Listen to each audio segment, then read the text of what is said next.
Welcome back, investors. Today I wanted to talk about a company that I found. I was digging into penny stocks just for, I guess, kicks and giggles.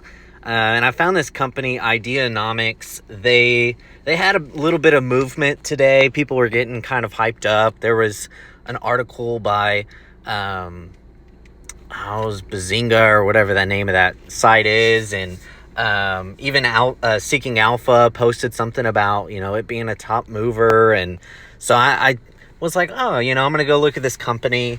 I don't know if any of my viewers are into penny stocks. Contrary to popular belief, if this is your first exposure to penny stocks, they don't necessarily have to trade for pennies. Some of them trade for a few dollars or 30 cents or whatever, and I usually stay away from them. There's not usually a lot of value there. A lot of the companies that end up listed as penny stocks, they might be listed on an exchange. Ideanomics, their stock ticker is IDEX, and they are listed on the NASDAQ. And I'll get into it, but they got pretty close last year to being kicked off. And it's one of those things. Penny stocks just aren't my thing. The reason a lot of people are drawn to them is because, one, they're so cheap. So if you luck out and you pick a company and they make a strong comeback, or have explosive growth and their share price goes up, it just multiplies by a greater percentage the kind of return that you get back, because you own a lot more shares than if you buy one expensive share of a company. If it goes up 50%, well, it's not going to be as drastic a change as if you own 100 shares of a 9-cent stock and it goes up by 50%. You'll see, differences there. So that's why people tend to lean into them. They're just, I guess they're fun for people, but in my opinion, I don't see them as investment grade. If you want to speculate and play around with penny stocks, by all means. But today I wanted to check out Ideanomics. They're an interesting little company. I think they have some upside. It's just whether that is actually achievable at this point. So I'm going to dive in a little bit into who they are, what they do, and we're going to look through their fundamentals. And just like we did with Boeing and Disney and some of these other companies, we're going to actually dig into the finances and see if there's anything worth investing in there, what the growth prospects might be, and just a way of comparing it as we look at other companies to maybe why some companies trade so low. So Ideanomics, they focus mostly in electric vehicle sectors. They have 5 major businesses that they operate under, and we're going to dive into that when we get down into one of these lower sections. But let's start, before we really get swayed by the types of products that they offer, let's actually look at the numbers. So first, I like to look at their ISS governance score. 1 is the best, 10 is the worst. So they've got 3 10s and a 9, so nothing really good there. The 10 on the audit is going to be a fun point of conversation here in a few minutes, so definitely make sure you stick around to hear about that. I actually laughed out loud when I read through some of the comments in their annual report. And so I don't know, maybe that's just a weird quirk of mine that I would think it's funny. But definitely interesting things going on over at IDEX. So just from looking at their margins and return on assets and equity, terrible numbers, all negative. On their margins, they've got -3 digits. Assets is -2 digits. Return on equity, -3 digits. So not a good start, obviously. We look at the current price. It's running around 10 cents. It opened today around 6 cents. It had been trading in the 5s. I'll touch on why it did jump up today. But price history-wise, if you look up there at the top of the screen, there on the left column is kind of your factors, different things we're looking at. And then the next 5 columns are 5 years worth of history, starting in 2018 out to the end of 2022.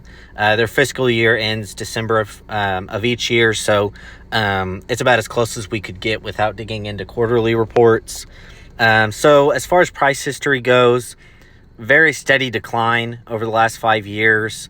Got down to 14 cents in December, and of course, like I said, the last few weeks it had been trading around 5 cents. So, I guess plenty of upside. Can't really go much farther down. As far as earnings per share, consistently negative, right in that same range, really. Pretty bad earnings back in 2019, but consistently around negative 50 cents for the last 3 years. And 5 years history is available on Seeking Alpha for free. After a few searches, they'll want you to sign up just to create a little account, but that's free as well, and it just puts you on their email list.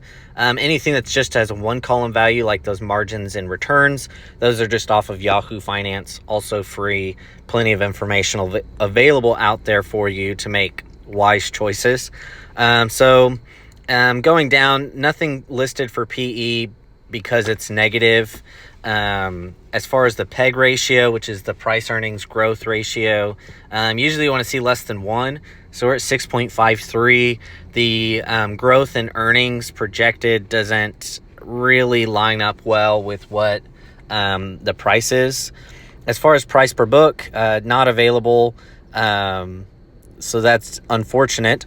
For book value per share, they actually have a positive book value per share. I was surprised by this.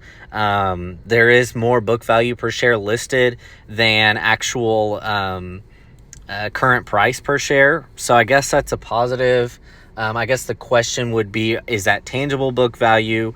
Is that include intangibles or any goodwill? So that's worth looking at. I didn't dig into it because, again, just skimming through the numbers, I kind of saw what I needed to see. Skimming through the annual report, I really saw what I needed to see. So that to say, dig into that if you're interested. Price per sales actually look decent, 0.32. So another area where I suppose it's a positive marker, but price per sales can be pretty deceptive. If you look at a couple of our last videos, even like Boeing had a really nice price per sale. Well, that doesn't necessarily mean it's doing good. Looking at our revenues, actually positive revenues, pretty steep decline, and then it's kind of evened out in that 100 range. It looks like 2019 was just a really bad year. But if you take that out, even parts of 2020 with the pandemic and stuff, it's pretty flat for the most part. Operating margin just getting significantly worse. Actually had a positive one in 2019, so I probably should have discounted that statement, but really just getting worse as far as it seems their operating expenses are growing, but their revenues, obviously, as you can see, are not. So that's going to cause that operating margin to look worse and worse. As far as growth projections, it's such a small stock that there was one analyst and he had a high 1 year target price of $1 and a low 1 year target price of $1. So I don't really know what's happening there. But yeah, not a lot of analysis being done on a company like this. And there really isn't on a lot of penny stocks. Most companies that do stock analysis that have these big name analysts, they're not spending a lot of time looking too deeply into them, probably for the same reasons I didn't originally think to. You just see the numbers and you kind of think, not really worth it. And maybe this is the reason, the efficient market hypothesis is a great concept, but really doesn't always pan out because as you can see, we assume that analysts are looking at every single company, absorbing every single piece of information, that's perfectly reflected in the stock price. But that's not always the case. Some companies are just beholden to technical traders who are day trading on them, and companies that are penny stocks often have that problem. They get into the Wall Street bet cycles, and the price either can get pumped, and people can just immediately dump a bunch of shares because it's so cheap. So definitely something to be concerned with there. Very negative cash flows. Really not a lot to say about that. Current ratio has kind of been all over the place. Big part of this just has to do with the nature of the company. Very irregular cash flows coming in. So a lot of that is just mitigated by debt they've taken on. If we look at the quick ratio, it almost looks good that when you take out inventory, you have a lot of cash. But with a company that's still in primarily a growth phase, a funding phase, with some subsidiaries that haven't even made sales, a lot of that's probably just notes that are on the books that have funded them, but don't necessarily mean that they have readily available cash as the cash flows show. Look at debt to equity. Again, it looks good. There's just not a lot of equity, and again, parts of their funding and stuff probably distort this picture. As far as long-term debt goes, again, mostly just growing. It looked really small in 2020, but again, we take that out and it looks pretty baseline, if not growing. Obviously isn't going to pay a dividend because they don't have cash to do it. Insider ownership is pretty large. Probably just has to do with stock options as compensation, and again, it's cheap. So if you work for a company, a lot of times you'll just go ahead and buy bits and portions of that. Now we'll get into the noteworthy section. I sat down and I started reading through the annual report and it started writing stuff down for us. As you can see, I stopped on page 23. It's a 222 page annual report. I did skim through the whole thing, but when I was actually reading things to study the business and understand some of the numbers, by the time I got to page 23, I'd seen enough. So just to start out with, they focus primarily in these 5 different businesses. There's Via, Energica, Solictrac, US Hybrid, and Tree Technologies. Via is focused on all-electric commercial vehicles. When I was looking at the annual report, as of December, they had no sales yet. They have concepts all drawn up that are pretty cool, but not really doing anything with it yet. So I guess if they can land some orders, that would be good for their stock price. Energica, if I'm pronouncing that right. IDEX owns 72.4% of that. So they have a majority share of that company, so they don't actually own it all. And it's an Italian mobility vehicle company, so it focuses mostly on motorcycles, trying to get electric motorcycles to like police stations in Europe. They also do some electric watercraft, ag, other types of mobility vehicles. Solictrac focuses on electric tractors. I did actually find that pretty interesting. They were an early adopter of looking at electrifying agriculture. They are introducing some new models this year. Should be relatively soon, but it's obviously the next 6 months. There should be some new concepts out that'll actually hit the market. So, I mean, obviously a bright spot there. US Hybrid, they convert like diesel fueled vehicles, other port equipment, street sweepers, buses. They convert them over to electric propulsion systems. They recently partnered with Toyota on getting especially port equipment switched over to reduce emissions. And yesterday, part of why their stock bumped up, I had mentioned this, it bumped like 54% today. And the reason was because they announced that this unit, US Hybrid, had secured 2 contracts that were worth $6 million for some of their electric propulsion systems. I can't remember what they were going to be installed on. I didn't really dig too deeply, just kind of plugged it in here. Tree Technologies, they're based out of Malaysia. They focus on EV bikes, scooters, and then electric batteries. They partner with Energica to help them expand their offerings. And then also they're going to be handling a lot of the support for the for the Asia Pacific markets in that area. So I guess some synergy going on there. When we look at this next column, so all 5 segments are in growth phases. They require a continued supply of working capital. That's either going to come through debt or equity. Unfortunately, depending on what kind of what kind of equity they can pull in, I'm going to assume most of it's going to be debt. And so they're going to be, it'll be a long time before they pay a dividend because their money belongs to their debtors for their bonds. While they have 5 major kind of segments they operate in, found it interesting that they have 59 total subsidiaries. So very just spread thin. 34 of those are actually operating subsidiaries. They actually do things. 11 of them don't have any operations. They're just holding companies. 22 are in the U.S. 5 are in the People's Republic of China, so have very limited maneuverability there. And then 14 of them are dormant subsidiaries. Those are subsidiaries that have ceased their operations, and they haven't been liquidated yet. And so I guess they expect to liquidate all 14 of those in the next 12 months. I don't think that's going to be really positive for the company unless they can get something for them. But you usually don't liquidate a company unless it's making money. I also found it interesting. There was a note that they don't have any contractual agreements with any of their subsidiaries.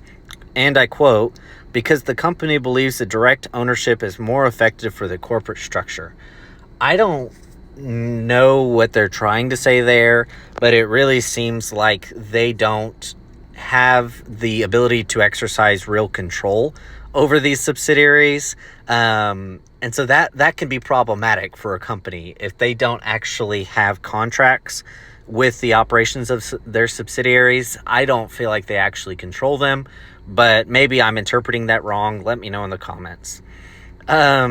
Multiple times throughout the 10K, almost every single page, you see the phrase severe competition regarding either market risks or their lineup of products.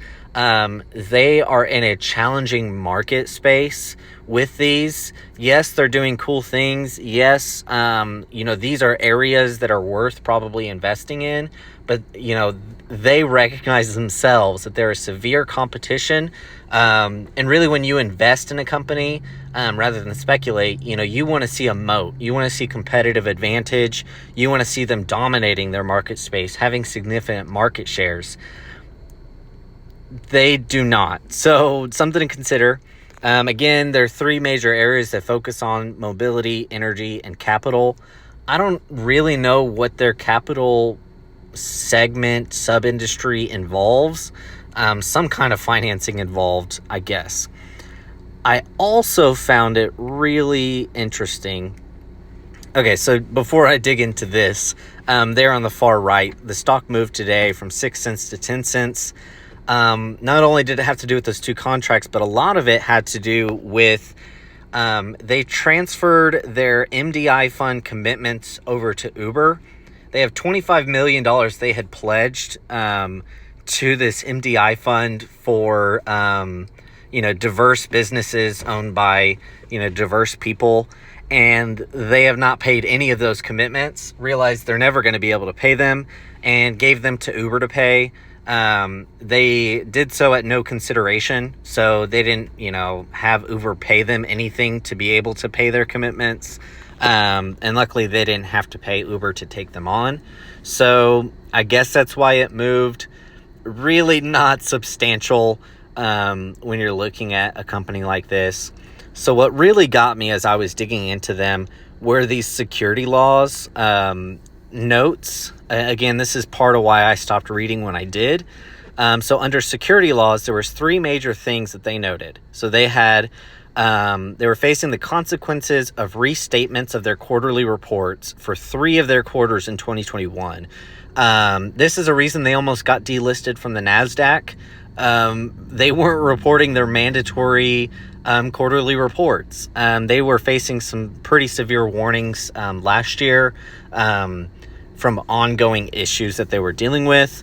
They Their auditors pointed out, so again, their auditors noted that. Their auditors noted that they had identified material weaknesses in the company's internal controls and procedures, citing them as, quote, not effective. Maybe you're not from the accounting world, but internal controls and procedures are everything for the lifeblood of a company, being able to operate, being trustworthy, just being able to conduct their business and know where they're even at. You have to have solid internal controls and procedures. As a result, they've lost their Form S3 eligibility. And I loved this quote here. It said, "We may have inadvertently violated Section 402 of the Sarbanes-Oxley Act and Section 13K of the Exchange Act." Now, Sarbanes-Oxley was a major reform put into place, I believe, in 2002 in the accounting world. It just ensured that a lot of the things that caused Enron's problems don't continue to happen. Things with WorldCom, all of that came to a head and made the accounting community re-look and legislative enforcement agencies reconsider how accounting needed to be done. And so that's what those are. The Exchange Act is, similar. And basically what that means that they violated those sections is that they extended or maintained credit in the form of a personal loan to or for any director or exec of the company. I love that they say they may have inadvertently done it, but then later on they know, oh yeah, they did actually extend this line of credit. It has been paid back, but also you can't do things like that, especially as a publicly traded company. It really sounds like they need some accounting help. So if you're an accountant, definitely maybe apply for a job. Just don't expect it to be long-term. The point at which I stopped reading was right here on page 23 of 222 pages. And I'll read the whole quote. "We have incurred significant losses since our inception and anticipate that we will continue to incur losses for the foreseeable future, which together with our limited working capital raises substantial doubt about our financial viability and as to whether we will be able to continue as a going concern." A going concern just means you're in business, that you exist. They question their financial viability, their ability to just have any kind of money or make any money. So if you're looking at investing in Ideanomics, this lovely little penny stock, I'm not saying don't do it. I'm not going to say I didn't buy a few shares just for kicks and giggles because I had, $20 to waste. I may or may not have, but the truth is, when you look at these numbers, I wouldn't say you should put your life savings into a company like this. And that's one of the dangers of penny stocks. There's a lot of videos here on this platform that will help you look at penny stocks and tell you they're great buys. But at the end of the day, unless you sit down and do this kind of analysis, it's really easy to be sold on something that, is not worth your time of day. So definitely dig in, invest well, like I always say. If you have questions, comments, concerns, if I said something stupid or I didn't make any sense, make sure you leave that in the comments section. I want to know if you have any companies you want to see evaluated, analyzed like this, or comparisons done. Drop those in the comments. I've done 2 of those so far. I did Disney, I've done Boeing. Ideanomics was just for my own pleasure, I suppose. But definitely drop those in the comments for me. And as always, make sure you like and subscribe so you don't miss out on any more of these videos. I appreciate you showing up today. And like I said, dig in and invest well.